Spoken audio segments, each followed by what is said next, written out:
Hello, I'm Rob, and you're with the Geek Show, and today we're talking about another video game, which is Onimusha Warlords, aka Onimusha 1. Reissued on PlayStation 4 because it's not been remastered in any way. In fact, the only thing I can tell that's been different is the dub. I played this with the Japanese dub. Originally it was the English dub because I have this feeling that the voices that come out of the mouth should reflect the world that it takes place in. So running around feudal era Japan full of monsters with American talking people just doesn't feel true to me. So the fact that you can play with the Japanese voices is great, but beyond that it's basically the exact same game. And this is a game which has a franchise that has a lot of sort of nostalgic love from me, because I got my PlayStation 2. It was the first console I got, which was mine, and I could buy whatever game I wanted, and I was sort of free to explore whatever. And a backbone of that sort of finding out the games that were out there was Onimusha, of which I'm going to say Onimusha 2 is a genuine bona fide masterpiece. Number 3, I think was one with John Reno. I might be mixing 2 and 3 up, but either way, 2 or 3, it's a long time ago, I'm sorry, was a masterpiece. And I also believe that Onimusha deserves to be talked about in the same sort of terms of endearment as both Dead Space and Devil May Cry. I say that because as different as those 3 games are, they all were born from the engine of a Resident Evil game. In the case of Devil May Cry and this, very directly, because all 3 are Capcom games. But in the case of Dead Space, it was through influence. They loved the Resident Evil 4, so they did something very different in space and whatnot. The story is very simple, like I mentioned. Feudal Japan, you play Samanosuke Akechi, and he's on the tail of a princess who's been kidnapped by the recently reanimated Nobunaga Oda, who's actually a real-life historical figure from Japan. He's come back as a demon, wielding demon armies. You gotta go and save the princess. Hey, it's not much of a story, but if it works for Mario, it works for this guy. Plus, he's got a sword. It's a classic. And it's also quite telling of how game sort of trends have changed. In the PlayStation 2 era, there was no such sort of demarcation as AAA and indie and whatever else. In those days, there was sort of mid-range games, mid-range is in mid-budget games, low-budget games, high-budget games. The AAA game industry didn't really exist. So this was sort of the mid-range. Wasn't cheap, wasn't expensive, somewhere between the two. And compare it to now, where games have a level of investment that you put tens, hundreds of hours in. This is a game which you can complete in about 3 to 5 hours, so it's a decent sit down for an afternoon. And it's the sort of game where you can come back and play it again and again, because it is that sort of very dip-in and disposable length, which gamers of a certain age, or you've got a family, or you're very busy, or people who are looking at this sort of nostalgia vision, which I am too, will find a lot here. But I think the problem with reissuing, again I'm using that term, the music term there, reissuing this in a sort of unvarnished, I mean it's HD obviously, it's got it's not going to be running the same sort of clout as the old CRT TVs, but yet releasing this in sort of unvarnished terms, it's only going to appeal to the nostalgic, which is fine because there's a lot of us who love Onimusha. But for young kids who are seeing this and don't realise that it's a major influence on the likes of Dark Souls and Bloodborne and all the things that were influenced from that, won't see that sort of depth. They'll just see sort of a PlayStation 1 era, a PlayStation 2 era game which is about samurais and monsters. which is a shame because there's a great deal of depth. I mean, the gameplay loops are the same. You have a variety of weapons, you fight the monsters, you learn their attack patterns, you sidestep, and you collect the souls, power up your weapons and power up yourself. It's great because it's got a very great sense. Well, it's great. Saying great too much there. It's got a wonderful sense of world and place. It's taken in a lot of sort of historical Japanese figures. It's taken in historical concepts like samurais and ninjas and contorting them. Thrown in Japanese monsters as well, which is a palette which, as far as the game industry is concerned, I don't think there's an awful lot that's used that half of the way, as well as Onimusha. There was the Genji games, which were a bit of a running joke, but beyond that, nothing really. Onimusha kind of stands in a small field, and at the top of that field, so it hurts me, frankly, that it went away for so long. But the fact that Capcom have re-released this and they've reissued this shows a sign of faith that maybe this is a franchise which will be seeing light of day again. I mean, as I mentioned, there's nothing like it. Samurais are very popular in modern gaming. We've got Sekiro, Shadows Die Twice, Ghost of Tsushima, other bits and pieces that have been popping up. So the time is now for Onimusha to make its grand return. So yeah, this is a fantastic game. I think I've stressed that, but I've got to stress some points because it is unvarnished.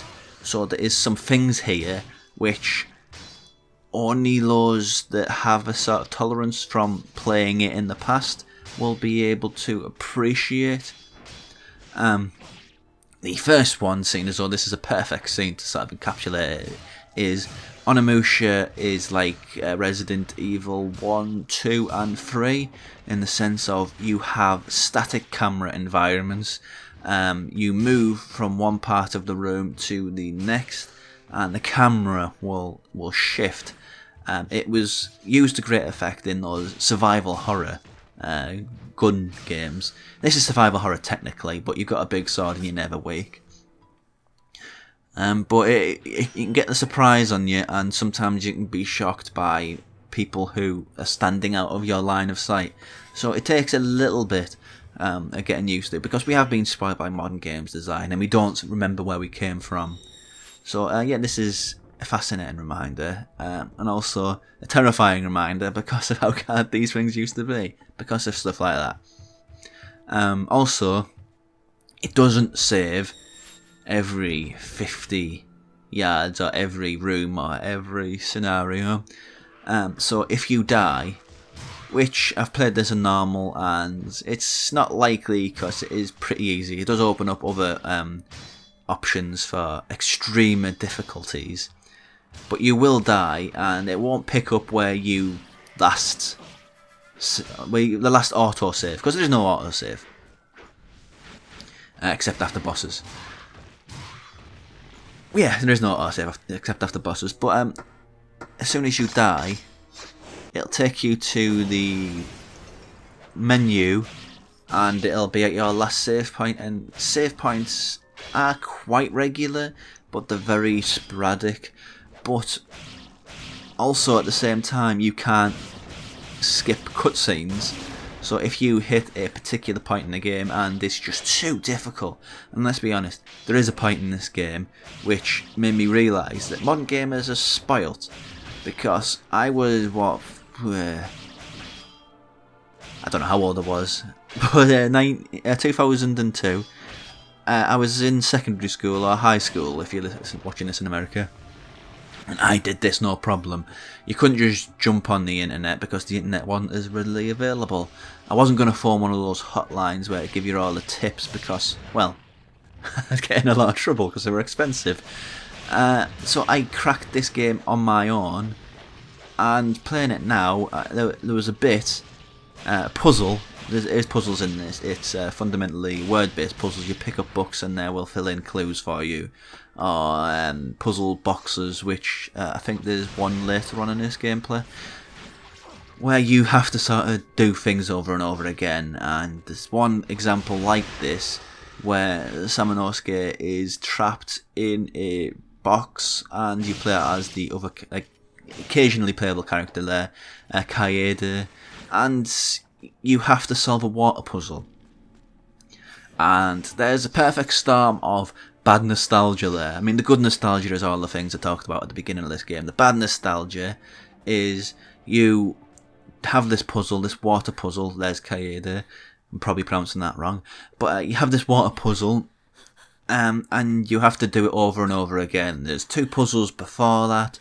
So if you continuously fail over and over again, you have to sit through the cutscenes, which you can't skip. You have to go through the puzzles again, and you forget the solutions to the puzzles, and then you get the final puzzle, and you got to do it over and over and over again.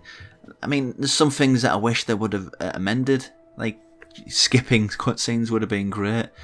But like I said, it's unvarnished. It's total pure nostalgia.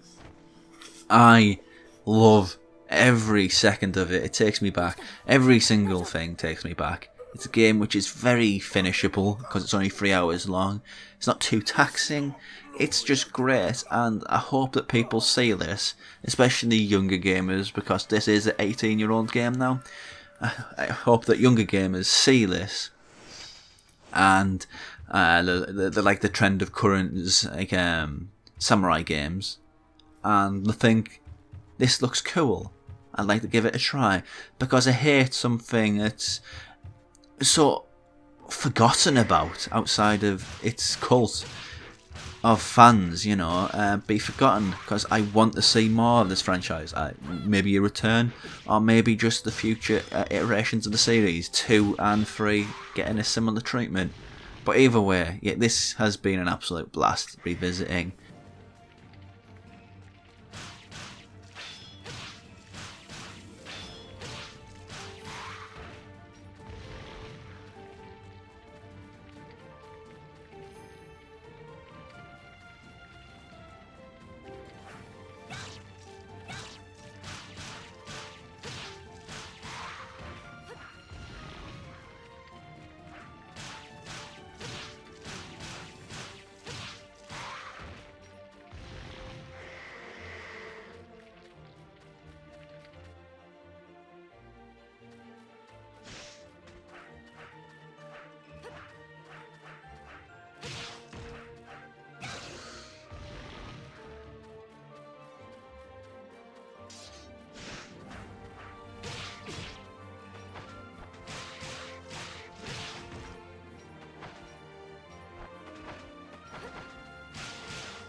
This has been Onimusha Warlords. I've been Rob, and if you like what I had to say or have anything to add, do comment below. Don't forget to click that like button, subscribe, and click the bell. Till next time, this has been The Geek Show, and thanks for watching.